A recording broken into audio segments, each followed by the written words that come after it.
Basic rate લગાડે છે મેં 3000 રૂપિયા. 50 છોકરા ભણે છે, 50 ગુણ્યા 3000 કરી નાખો.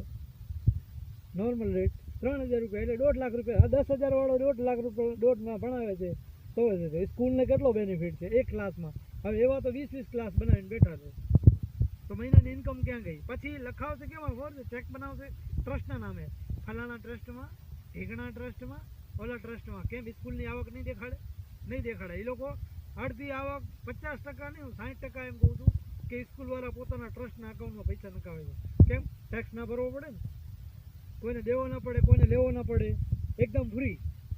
પોતાના પૈસા પોતાના કરાવવા. ટ્રસ્ટવાળા જ હશે પાછા એમાં. જોજો ટ્રસ્ટી જેટલા હશે ને પોતે જ સ્કૂલના જેટલા હશે, ઓનરની વાઈફ, ઓનરનો છોકરો, ઓનરની છોકરી, આ તે બધા મતલબ સા કુટુંબ જ. બીજા કોઈ ટ્રસ્ટી નહીં હોય. કેમ કે પોતાના પૈસા પોતે વાપરો ને, ખાઓ પીઓ મજા કરો. ખાલી ટ્રસ્ટના નામથી કાંઈક ઓલું દઈ દો ને આ દઈ દો ને, ટ્રસ્ટના નામે બિલ બનાવી દો, બાકી પૈસા ખેંચી લો. બહુ મોટી ફિલ્મ છે ભાઈ તમારા સ્કૂલની. એજ્યુકેશનના નામે એટલી સ્કીમ ચાલે છે કે એની વાત મૂકી દો.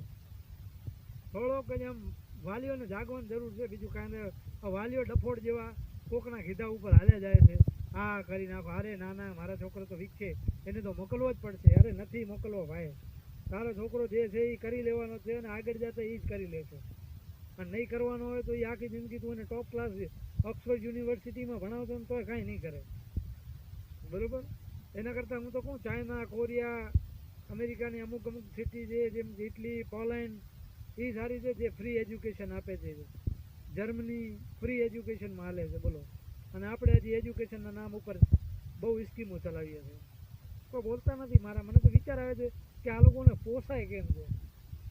અને આપણી સરકારો બધે એમ જ આંખ કાન નાક બંધ કરીને ગાંધીજીના 3 વાંદરાની જેમ હાલ્યા રાખે છે. બસ હલાયા રાખો, સારું છે ભાઈ. આ તો મારી પોતાની વથા સેટ કરું છું, તમારી સાથે શેર કરું છું કે શું શું પ્રોબ્લેમ છે, શું શું નહીં. હું આવનારી પેઢી માટે જોઉં છું. આ બધી કેમ થશે ભેગું મને તો ખબર નથી પડતી. ઠીક છે, જેને જે યોગ્ય લાગે એ કરો ભાઈ. અમને તો નથી લાગતી એટલે પોતાની વ્યથા શેર કરીએ છીએ. હવે જો મારી વ્યથા જે કહેવાય ને, મારી જે લાગણી છે યોગ્ય લાગે તો શેર કરો અને સબસ્ક્રાઈબ કરો. આવા નવા તમારી સાથે ટોપિક લાવીશું. મારા ઘણા મગજમાં ઘણા દોડે છે ભાઈ, બહુ છે. તમે શેર કરો ખાલી બસ, અને સબસ્ક્રાઈબ કરતા જાઓ એટલે હું જો ધબાધબ આ સરકારને આજુબાજુના જે અમુક ટીલા ચપાટા છે ને બધાની પોલ ખોલવાની છે. આપણે નવરા બેઠા હાથ ધંધો કરવો છે. બરાબર ને? શેર કરજો ને સબસ્ક્રાઈબ કરજો. ચલો રામ રામ.